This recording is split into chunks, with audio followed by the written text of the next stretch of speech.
Hey there, Gavin Gear here from the Extreme Windows blog, and I'm here at the Oculus VR booth at CES 2014 with Oculus VR VP of Product, Nate Mitchell. Nate, thank you very much for taking the time to talk with me. Absolutely, thank you guys for coming. So, CES 2013, you guys had the duct tape prototype, the very early days of the whole program, and now here we are.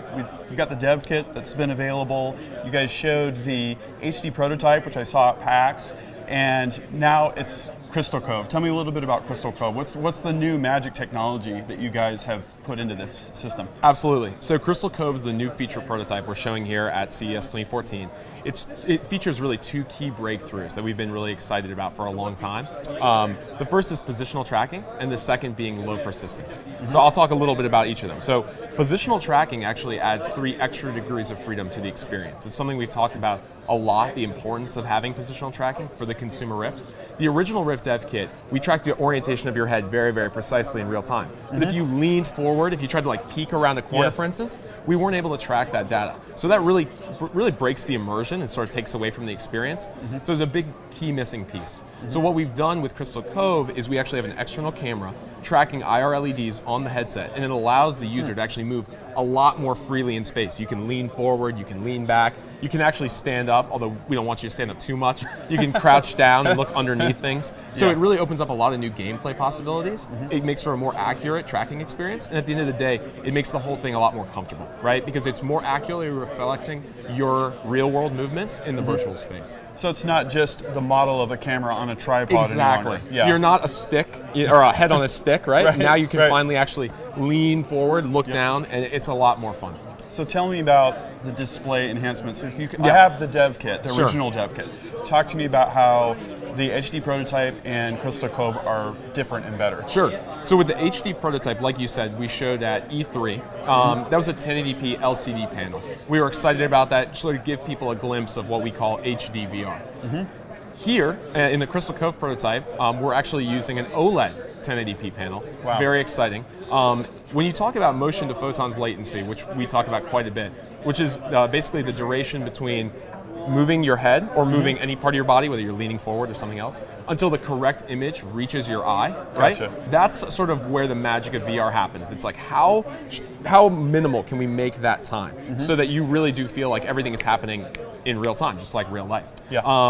So pixel switching time has constantly been a key challenge there. With LCD technology, you on average have between a 15 to 30, maybe 40 millisecond pixel switching time, which means that we write the right image to the display, but then we actually have to wait for all the pixels to change color. Yeah. And so that really causes this huge delay between, hey, this is now the new image being sent, but it doesn't get there for a long time. And your brain is very sensitive to this stuff, right? We look around all the time, basically zero latency, your eye tracking, the way you perceive the world. So it's super important to get that right.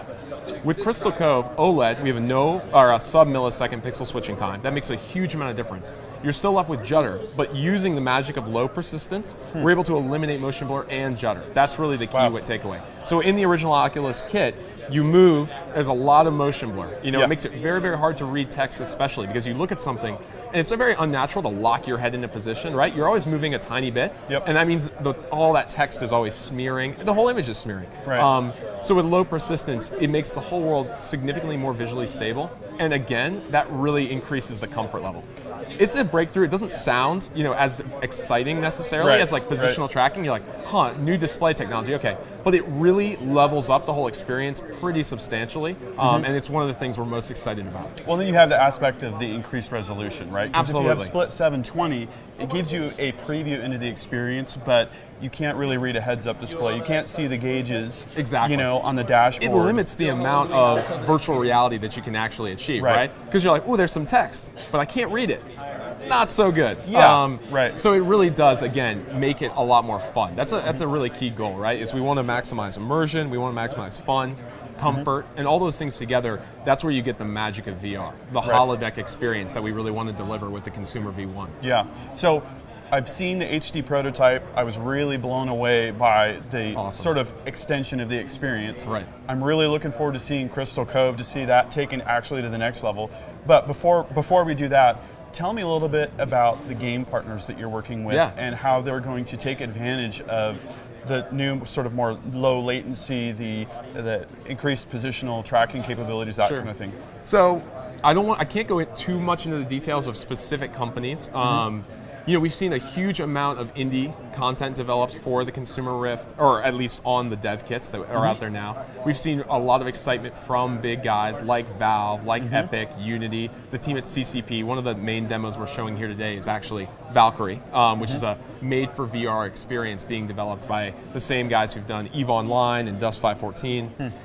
At the end of the day, to your original question, we haven't, the Crystal Cove prototypes, this is the first time we're showing them, so no devs have access to them yet, Gotcha. Or not too many devs, but we're going to be, you know, rolling these features into the consumer version. That's a really key point, is that positional tracking and low persistence will be part of the consumer Rift. So as devs get their hands on new hardware, some point, that features these things, they'll be able to do totally new experiences that would have been impossible without positional tracking and low persistence, just like we've been talking about. I can't wait to experience that, right? And for that to become mainstream. Me too. So me too. I know there might not be a whole lot you can tell me about this, but Sure.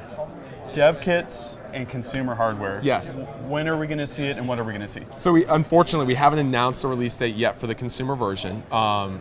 It's really important. You know, VR is one of those things where you really need to get it right. And we're building this, something really special with the Rift. And when we have all of those pieces aligned, you do get that magic sense of presence, like, wow, I'm really someplace else.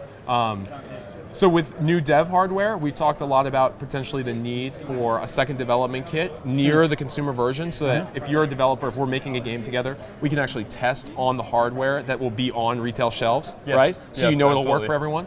So we don't have any announcements to make quite yet, but that is something we'd like to do in the future. Okay, well, I'm going to be one of the first people to buy the dev kit hardware because I've really enjoyed working both in the IDE and Visual Studio with SDK samples, and then of course, you know, on Steam running the Oculus VR betas, right? Like I did the post with Euro Truck Simulator.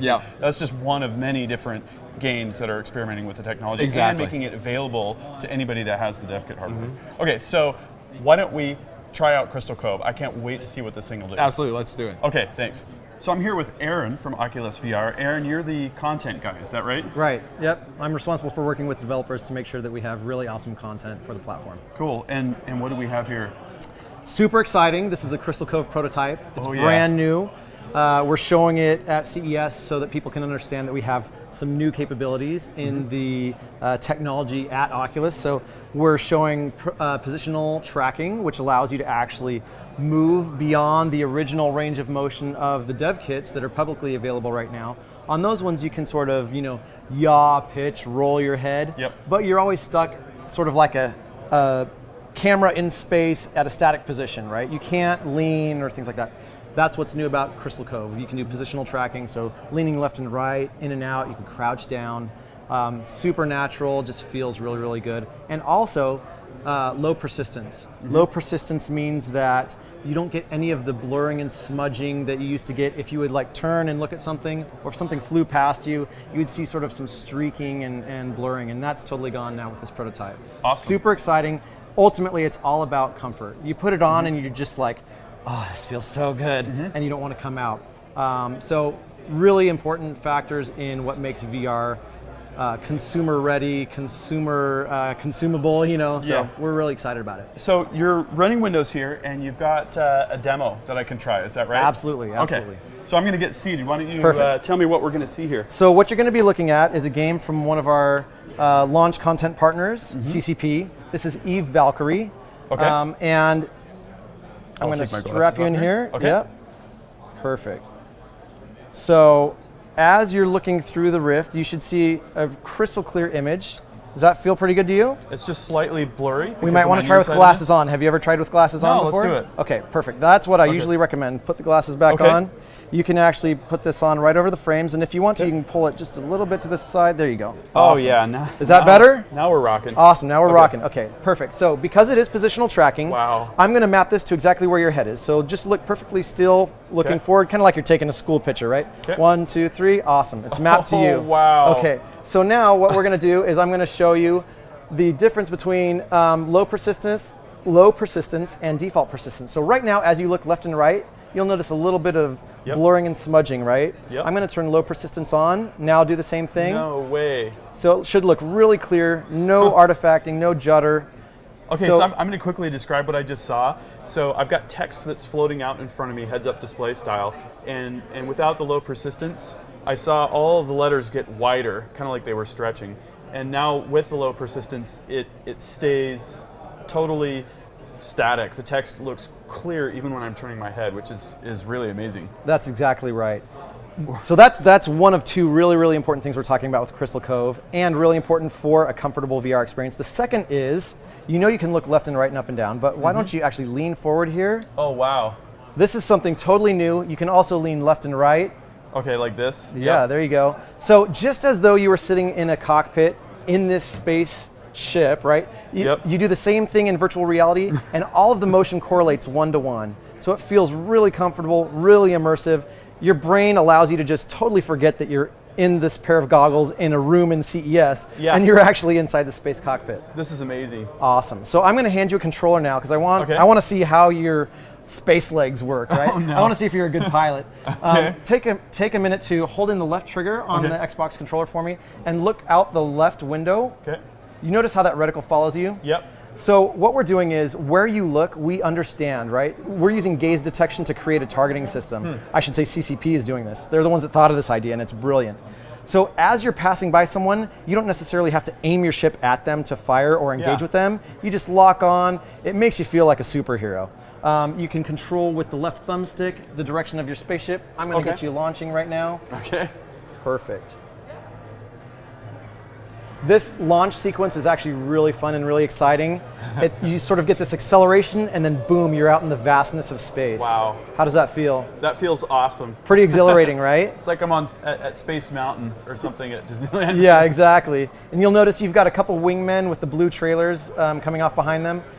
Now, once you get within range, you see those red reticles in front of you. You're in range now. Hit that left trigger. Gotcha. You're locking on, and then release. With the right trigger? Release with your left trigger. Okay, like that? And it launches your missiles. Oh, wow. Okay. Now, with the left thumbstick, you can actually change which way you're flying and cool. turn back and find those guys. But notice you can just look at people and track them, and then what you can do is, as you see someone off in the periphery, you can hold in that left trigger again, lock onto them. So it really kind of creates a new dynamic gameplay element. It's really intense. It feels like I can feel motion even though I'm not moving. Yeah. Our brains are really interesting in the way that they create the reality or create the cues that are missing for us. Yeah. So I'm going to help you come back into our meeting room here at CES, believe it or not. This is where you've been the whole time. Wow. How do you feel?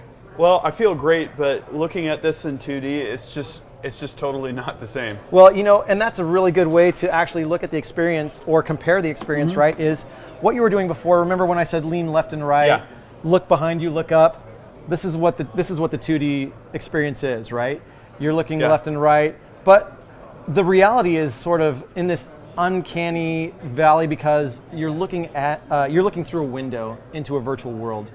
With VR, you're actually putting yourself into the virtual world. You forget that you're sitting in a seat. Yeah, I mean, here we're just looking at a screen, and a minute ago I was actually there. Right. That's what it feels like. Absolutely. So, Crystal Cove, it's got enhanced display technology, it's got the positional tracking with the camera. That was really amazing to lean forward and lean back. I mean, it's smooth and super accurate. So, I know you guys can't tell me when I can get my hands on this, but if people do want to know more about Oculus VR, the technology, partners, whatever, where should they go? Go to oculusvr.com. We're pretty active in engaging with our community, both on the consumer side and on the developer side, which is a big focus for us right now. But happy to talk with anybody about VR. Okay, so if you guys want to know more about Oculus VR, I'm also going to be talking about this a lot more on the Extreme Windows blog, so check out the accompanying blog post and the other content that's going to be coming shortly. Awesome. Thanks a lot, Aaron. Yeah, thank you. All right.